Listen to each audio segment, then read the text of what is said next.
Picture this. A man is sitting alone in a cell that is 8 feet wide and 10 feet long. He is locked inside that box for 23 hours every single day. He sleeps on a 3-inch mat laid on top of a concrete bench. No window, no stimulation. Just the sound of his own breathing and the weight of a life felony charge hanging over his head like a guillotine. And the bond the judge set to even consider letting him out? $600,000. Not 60,000, 600,000. Now, while he is sitting in that box in a completely different state, his wife has just been released on bail. And within hours of her walking out of that courthouse, Child Protective Services showed up at the family home and physically removed all 4 of their children. So here's what you are expecting to happen next. You are expecting that when these 2 people finally get on a phone call together for the first time since their entire world collapsed, you are going to hear panic, tears, desperation. You expect to hear 2 parents absolutely breaking down, trying to figure out how to get their kids back.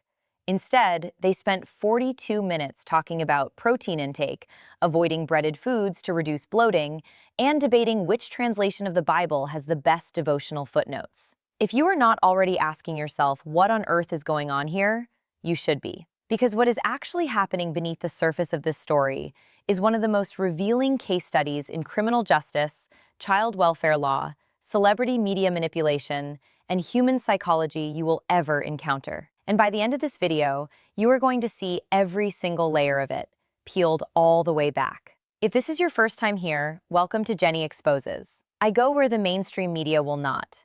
I follow the court dockets, the legal filings, the arrest affidavits, and the actual statutory law, because that is where the real story always lives. If you want that kind of journalism, hit that like button right now and subscribe to this channel so you never miss a deep dive. Let's get into it. We are talking today about Joseph Duggar. Yes, that Duggar family. The one that was plastered across your television screens for years on 19 kids and counting. The wholesome, smiling, perfectly pressed family that became one of the most recognizable brands in reality television history. But here's the thing about brands. They are constructed. They are lit, edited, and produced. And when the cameras stop rolling and the criminal justice system starts moving, the construction starts to crack in ways that are genuinely stunning to watch.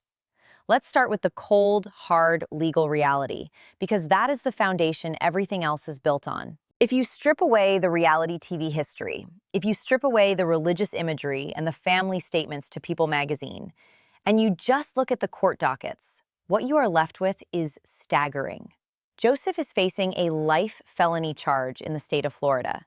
Not a misdemeanor, not a minor offense, a life felony. And the bond the judge set at his first appearance reflects exactly how seriously the court is treating this. The total bond is $600,000. It is broken down as $100,000 for a first offense and $500,000 for a second offense. Let that sink in for a second. When a judge sets a bond at $500,000 for a single charge, that is not routine. That is the court sending a very loud, very clear message about how it views both the severity of what is alleged and the risk this individual poses to the community. But the bond is just the beginning. The conditions attached to that bond are where things get even more serious. The court has mandated 0 contact with the impacted minor in the case. And I want to be very precise about what 0 contact means in legal terms, because it is not just about not calling someone. 0 contact means no direct contact of any kind, no indirect contact through third parties, no social media communication, no contact through intermediaries, nothing. The court has essentially drawn a legal wall between Joseph and that child, and crossing that wall in any direction, even through a well-meaning family member passing along a message, is a criminal violation. On top of that, he is explicitly barred from having unsupervised contact with any minor under the age of 18. Any minor. That is not just the child named in the case. That is every child. Now, you might be sitting there thinking, okay, that is serious. But the real explosion happens when you realize what that condition means back in Arkansas, where his wife Kendra and their 4 children live. Kendra was arrested in Arkansas. She was charged with false imprisonment and second-degree child endangerment. And here is where Arkansas law becomes critically important to understand, because there is a specific provision in that state's child endangerment statute that the source material highlights, and it is the legal mechanism that directly triggered the removal of those 4 children. This specific degree of child endangerment includes knowingly exposing a child to someone who has committed offenses against children. Read that again. Knowingly exposing a child to someone who has committed offenses against children. The state of Arkansas is not just looking at what Joseph allegedly did. The state is looking at what Kendra knew, when she knew it, and whether she took action to protect her children from that knowledge. That is called a failure to protect an allegation. And in the world of child welfare law, it is treated with the same severity as the original offense itself. Because the logic of the law here is actually very clear once you understand it. A child is not only endangered by the person who harms them, a child is also endangered by the adult who was supposed to protect them and did not. So on Friday, March 21st, 2026, the Arkansas Division of Children and Family Services, DCFS, showed up and removed all 4 children from the home. 4 kids, gone, into state custody. And here is a detail that the source material specifically flags, because it tells you so much about the timeline and the sequence of events. There is a standing no-contact order. This is a specific legal document. It carries a standing date of January 20th, 2025. But it was physically signed by Kendra and by an officer on March 20th, 2026, 1 day before the children were removed. She signed it as a condition of her own release on bail. And then, 24 hours later, her children were taken. Think about what that sequence tells you. The court was not surprised by any of this. The legal machinery had been building toward this outcome, and the documents show it. So that is the left side of the screen, the legal reality. Cold, documented, and verifiable by anyone with an internet connection and the willingness to look up a county court docket. Now let's look at the right side of the screen. Because while all of that was happening, while the arrests were processing, and the DCFS workers were pulling up to the family home, a very different story was being told to the public. An official statement from the Duggar family was released to People magazine, and that statement told readers that the family was actively helping Kendra and her children at a, and I am quoting the framing here, private location. A private location. The statement painted a picture of a supportive, faithful family circling the wagons to protect a mother and her children in a moment of trial. It was warm. It was scripted. It was the kind of statement that a PR firm writes when they want you to see a family under spiritual attack, not a family at the center of a criminal investigation. And here is what the statement did not mention. It did not mention the standing no-contact order. It did not mention that the children were not in a private family location. It did not mention that the children were in state custody. It omitted those facts entirely. Now I want to ask you something, because this is genuinely important for how you consume media. If a national entertainment publication has access to the same public court dockets that any ordinary person can pull up in about 4 minutes, how does a statement that is demonstrably false according to those documents end up running in that publication without a single correction? The answer is something called the access economy of celebrity journalism. And once you understand how it works, you will never read a celebrity exclusive the same way again. Here is how it functions. Tabloid and entertainment media need exclusive statements from high-profile families to drive traffic and engagement. That is the product they are selling. The exclusive quote, the insider statement, the first word from the family. A publicist for a high-profile family knows this, and they use it as leverage. They offer the exclusive. But the offer comes with an implicit, unspoken condition. If you want the statement, you print our framing. You do not print the contradictory court documents. You do not ask the hard questions. You take what we give you and you run it. And what happens if a journalist pushes back? What happens if an editor says, we want to include the no-contact order? The publicist cuts them off. That publication gets blacklisted.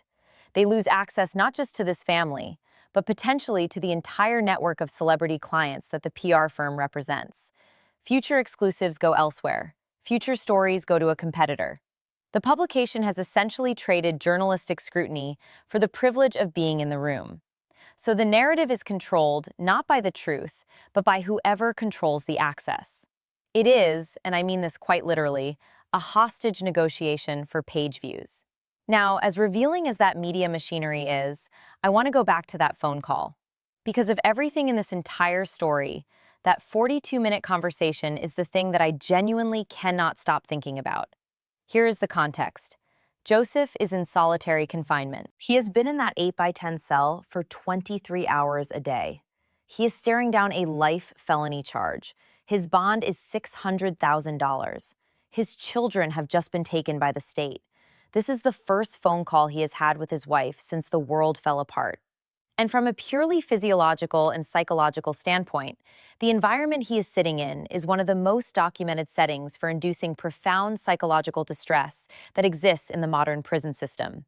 Solitary confinement is not just isolation. It is a systematic removal of all sensory and social input. Studies on its effects consistently show that it produces anxiety, depression, and in many cases, cognitive impairment. It breaks people. So what does Joseph spend 42 minutes talking about? He talks about leaning out his physique. He talks about focusing on protein and avoiding breaded foods because they cause bloating. And then he and Kendra move into an extended, apparently very enthusiastic, review of different Bible translations. Joseph praises the New Living Translation for its devotional footnotes at the bottom of the page. Kendra teases him, asking if he is going to completely abandon the King James Version by the time he gets out. There is a moment in that call where Kendra mentions she has been feeling so physically weak that she needed an IV, and then she laughs about it. She calls it a silent laugh from the stress. I want to sit with that for a second, because it is the most psychologically revealing moment in the entire recording. She is describing physical collapse. She needed medical intervention, and her response to that is to joke about it and then pivot back to devotionals. How do you explain that? The source material connects this behavior to the teachings of a specific organization that this family has been historically tied to, called the Institute in Basic Life Principles, or the IBLP. This organization promotes a highly controlled, patriarchal worldview in which extreme life crises, including criminal prosecution, are not interpreted as consequences of personal failings or illegal actions. They are reframed as tests of faith sent by God, or as direct targeted attacks from a spiritual enemy. Now, I understand the concept of religious framing of hardship. That is not unique to any one group. Finding meaning in suffering is a deeply human impulse. But the question I keep asking is whether religious framing can actually override the biological panic response of losing your children. Because that panic is not theological. That is a mammalian survival instinct. That is something wired into the hardware of the human brain. And I think the honest answer from a psychological standpoint is that what we are hearing in that recording is not genuine calm.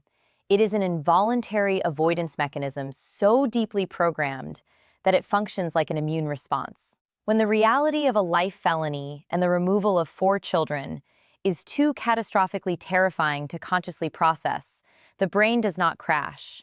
It retreats into the most familiar, safe, and manageable script it has ever been given.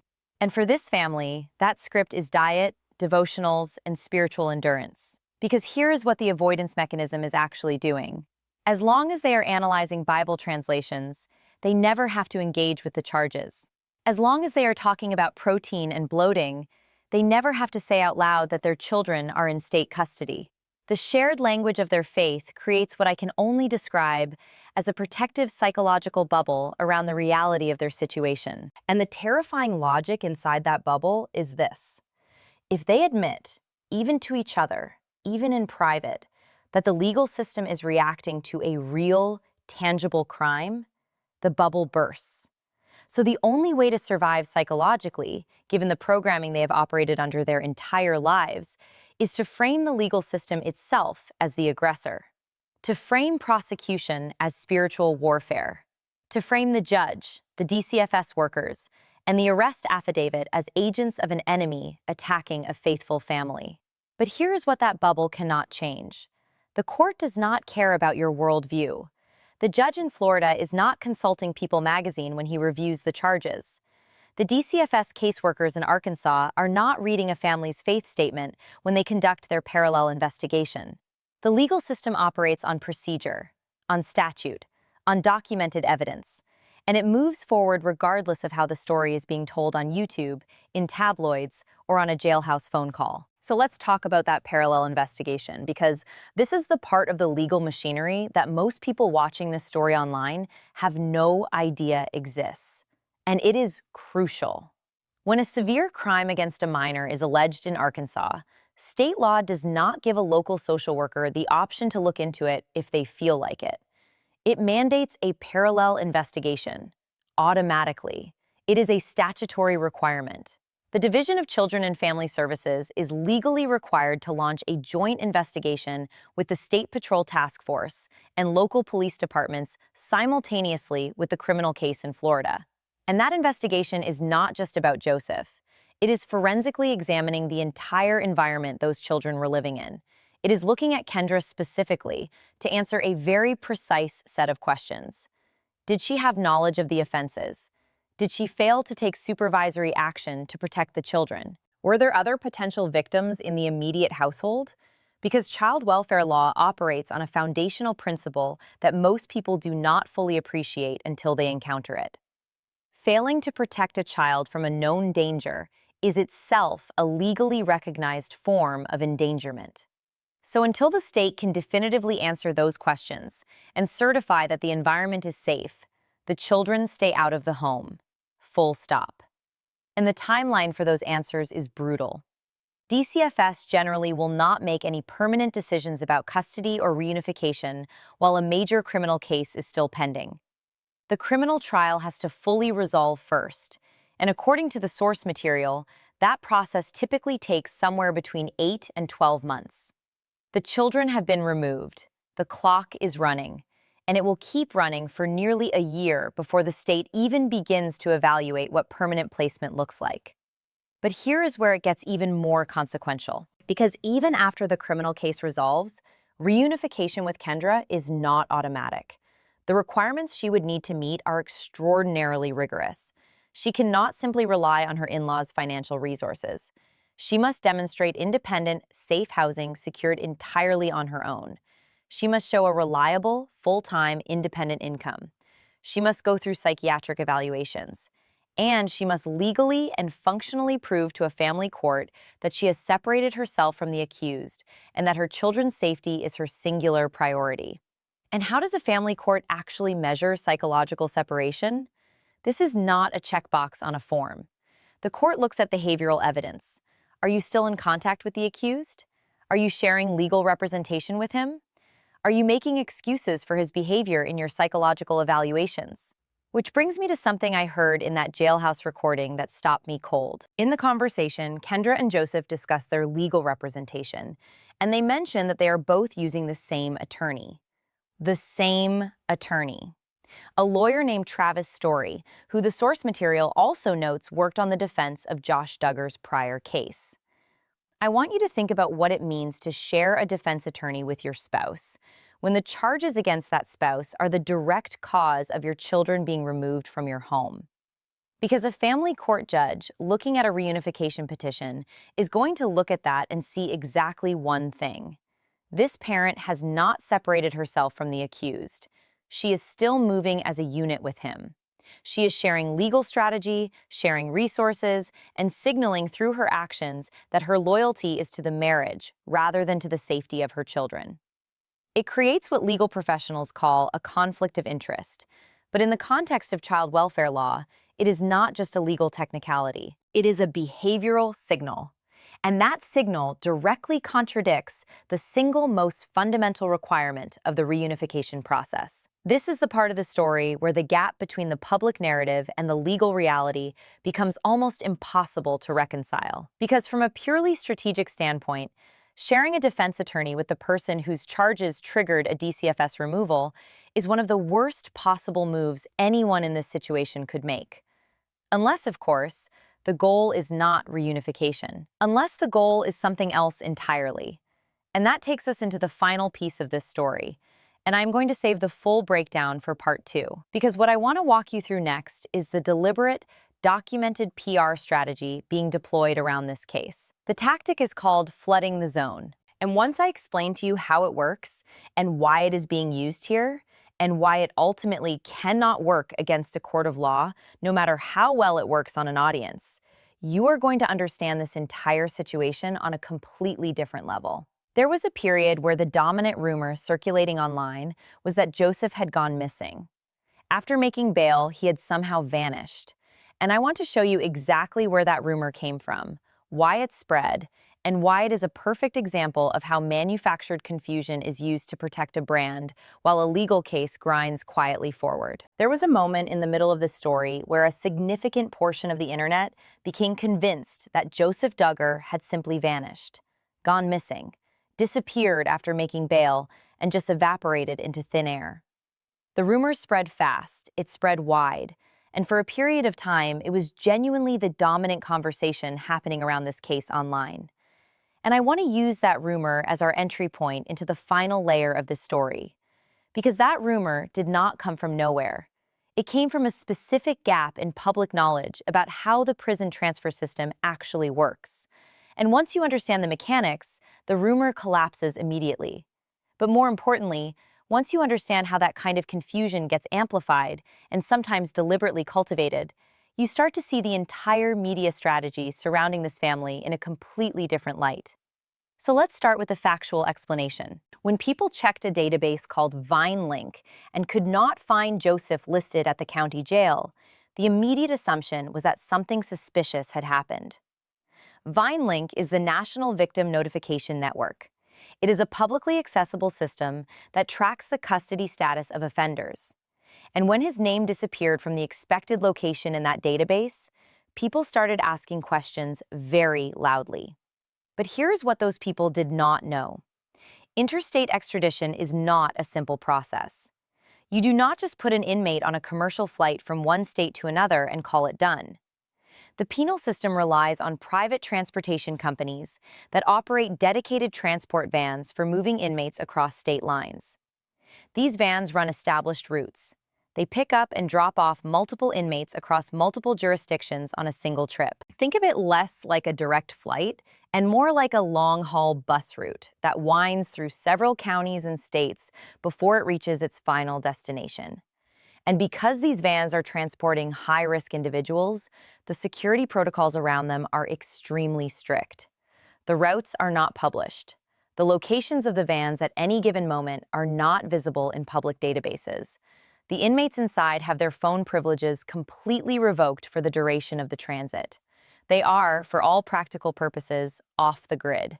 Not because anything suspicious is happening, but because that is standard operating procedure for interstate transport. Depending on the route and the number of stops, this process can take days. Sometimes it can take weeks. So Joseph was not missing. He was in a secure transport system doing exactly what it is designed to do, and the public simply did not have the procedural knowledge to recognize that. The gap between what people saw in the database and what they knew about how the system works produced panic. And panic produces rumors.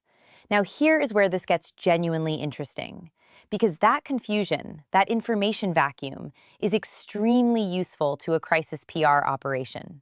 The source material alleges that the Duggar family relies on a specific PR strategy that was documented and analyzed in the documentary Shiny Happy People. The strategy is called flooding the zone, and I want to explain it carefully because it is more sophisticated than it might sound. Flooding the zone is not about telling one convincing lie. It is about releasing such a high volume of confusing, contradictory, and emotionally loaded information into the media environment that the public's ability to track the actual facts becomes completely overwhelmed. The objective is not to win an argument. The objective is to make the argument so exhausting and so muddied that people eventually give up trying to follow it. Think about what was circulating in the media during the period when the legal machinery was quietly moving forward on this case. You had a warm family statement in People magazine about a private location and a family rallying around a mother and her children.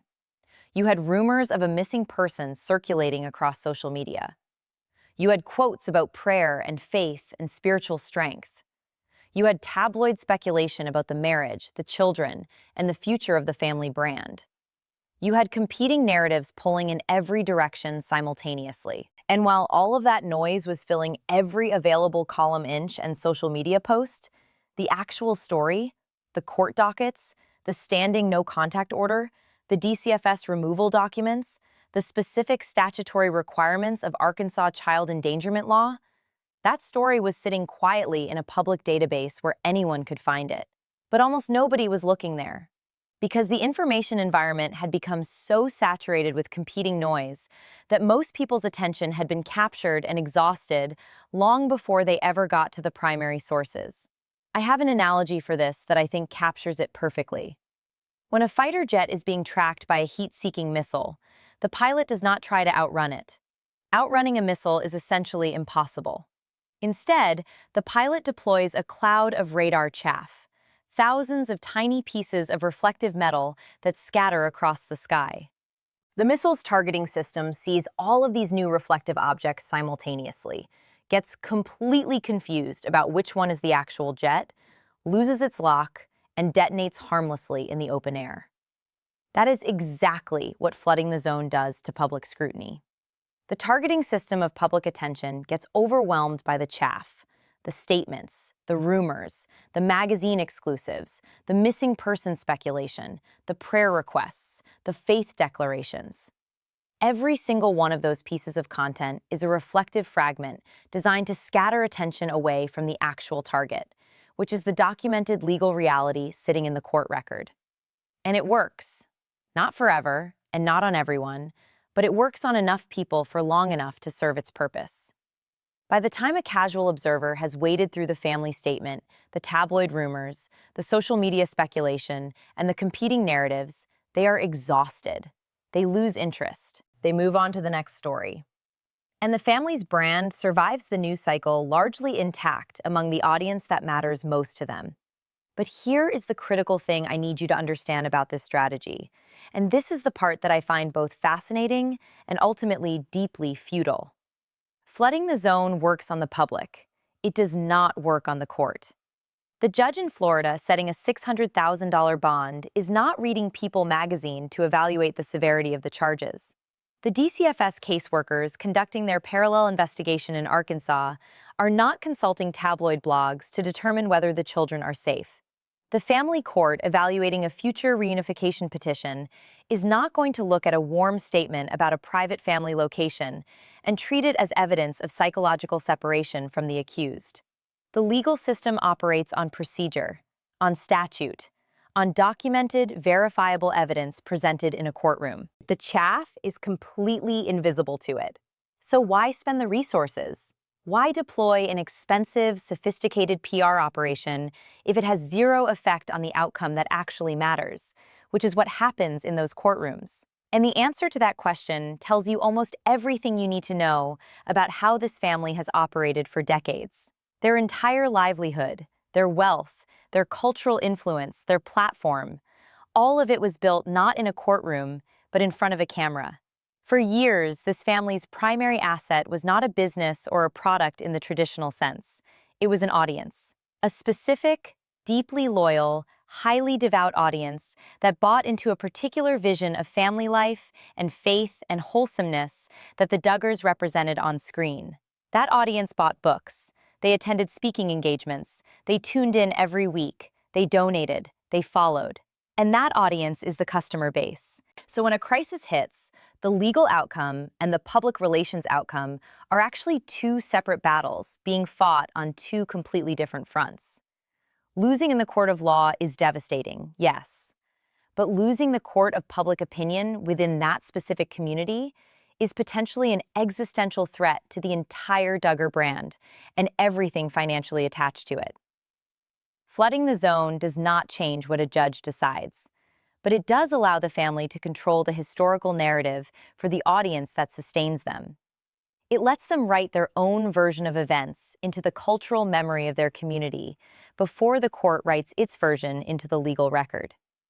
And if you can make enough noise for long enough people within that audience will remember the family's framing rather than the court's findings.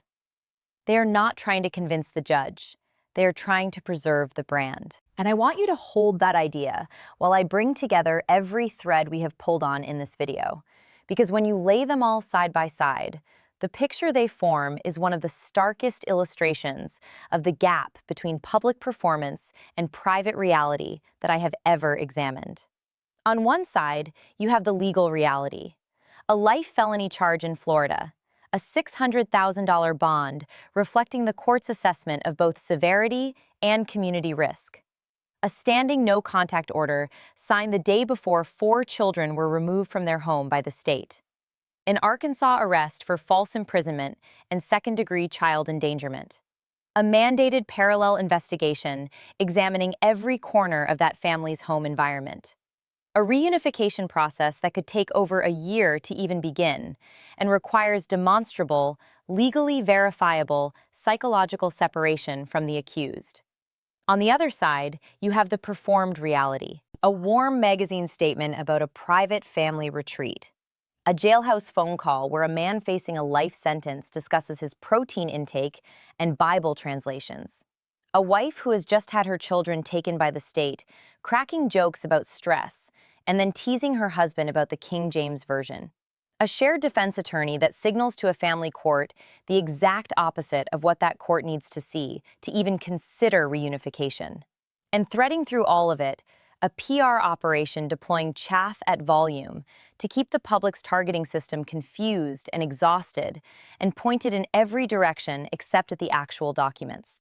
Now, I want to come back to something I raised in part 1, because I think it is the deepest and most uncomfortable question this entire story forces us to sit with. And it is a question I genuinely do not think has a simple answer. These are people who grew up on television, not as adults who chose a public career, as children. From the time they were very young, their lives were scripted, produced, lit, framed, and edited for a national audience. Every major life event, every family crisis, every celebration and struggle was processed through the machinery of reality television before it was processed through their own internal experience. The camera was always there. The narrative was always being shaped. The audience was always watching. What does that do to a person's relationship with reality? If from the time you are a child, every significant moment in your life has been filtered through a lens and packaged into a digestible story for public consumption, does your brain eventually stop distinguishing between the story and the experience? Does the crisis just feel like another episode?